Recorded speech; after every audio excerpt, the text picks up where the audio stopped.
Hey everybody, so another daily update.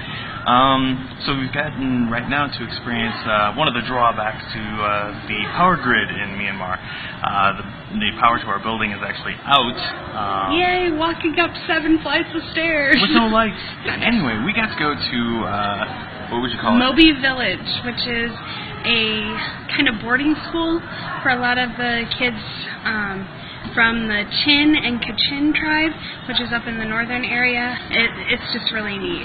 And they do have a little bit of bare ground, which the pastor, or I guess what you call him, the Pastor/director, has informed us that what they'd hope to do in the future is to build a church building.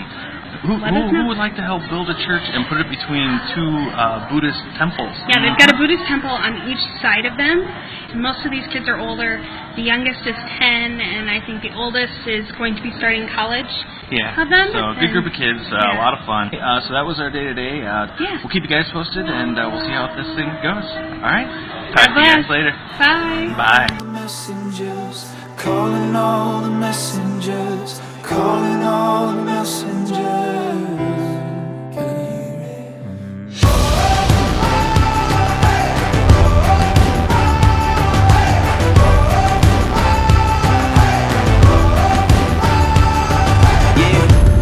We've been given a call, been forgiven, risen, we living to give them our all. Rise up from your past, it's holding you. We got to go to Mobi Village, which is a boarding school. It's run by Pastor Edward and his wife Hannah. They're actually from the Kachin tribe, which is more in the northern part of Myanmar. Reflect this image and show the world what he cares for. And I know it's alright. While we were there, we got to talk with Pastor Edward and his wife Hannah, and also Edward's brother-in-law Michael, which was actually a friend of Manasseh's. That's how Manasseh and Alyssa got to know about Mobi Village and the work that they were doing there.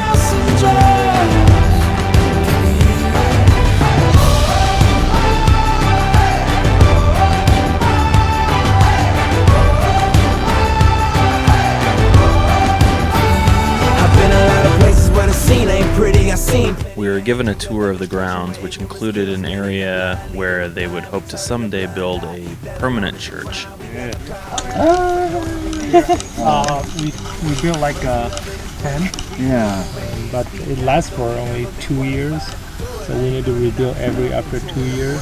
Oh, okay. Next time we can build it again. So that's why I'd like to build a more permanent church structure? Yeah. Okay.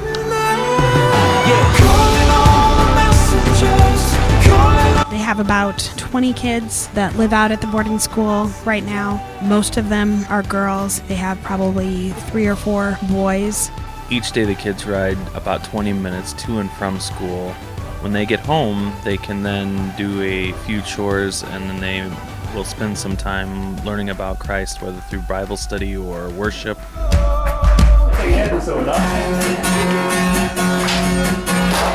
I will sing Hosanna. I will sing Hosanna. Sing it around before the throne of glory. I will sing Hosanna. All the messengers, calling all the messengers. Once again, Tina and I brought some gifts for the kids, but since they are older kids, we brought more school supplies, notebooks and pens, but we couldn't get by without some fun stuff, so we did bring some more balls. These kids had a passion for soccer. Manas and I got to join in on a game, which was a lot of fun. It's nice though.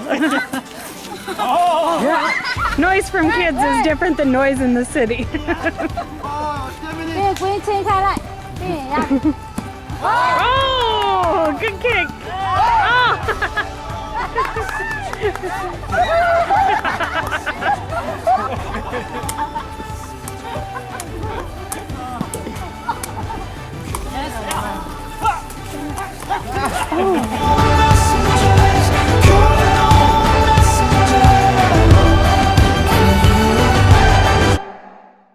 Hey everybody. So next day, we are at what is kind of the gym of Yangon. this big pagoda. It's actually right behind us. Yeah, and so today is more of like a touristy day. We've got one more place that we're going to be visiting tomorrow, which is actually the base, the YWAM base. But today we're doing a little bit of tourism, and things are going well. Kind of feels weird because we'd actually almost preferred being with more kids, but we'll be tourists today. All right, we'll talk to you guys later.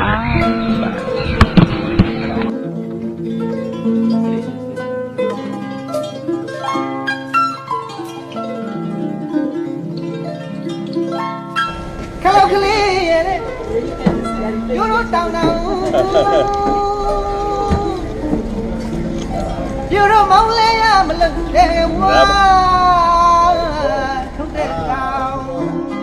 You start with a series of mini stairs. There's probably 8 levels of stairs that you have to climb to get up to the entrance gate. And all along the stairs are souvenir shop sort of things. And then here we have kind of the entry.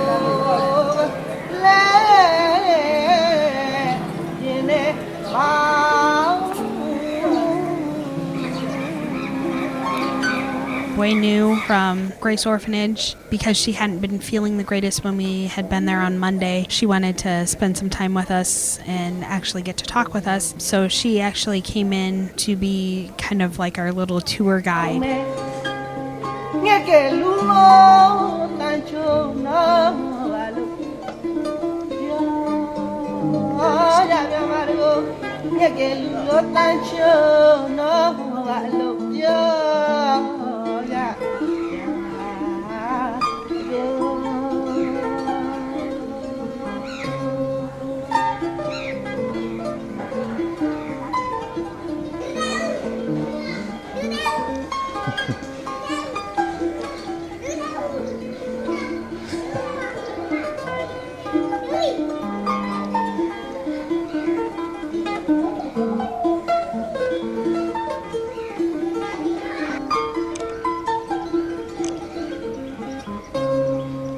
Many of the buildings and much of the artistry was used to illustrate portions of Myanmar's history. All intertwined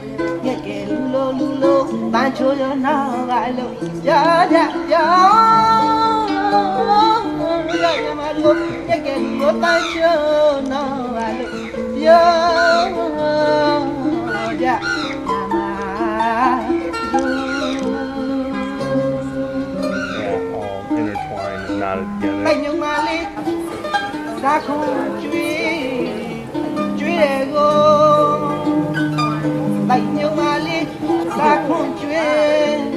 Though it is a tourist hotspot, it is also considered a holy place, so we were not allowed to wear footwear of any sort.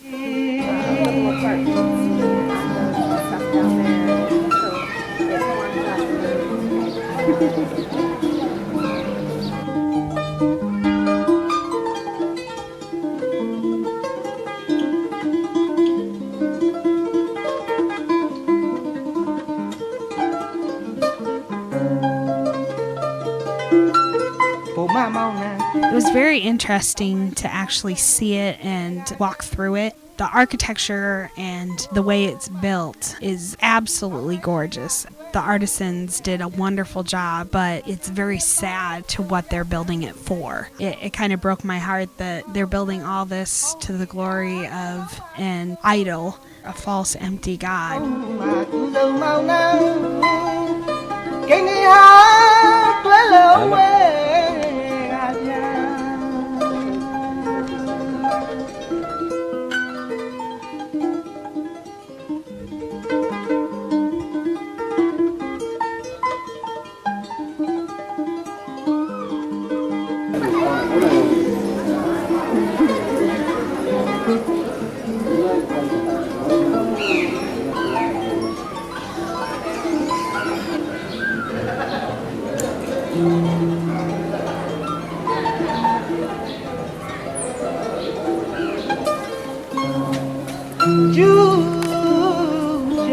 Manasa explained to us that no building in Yangon is allowed to be taller than the pagoda because they want the diamond tip of the pagoda to be the highest point.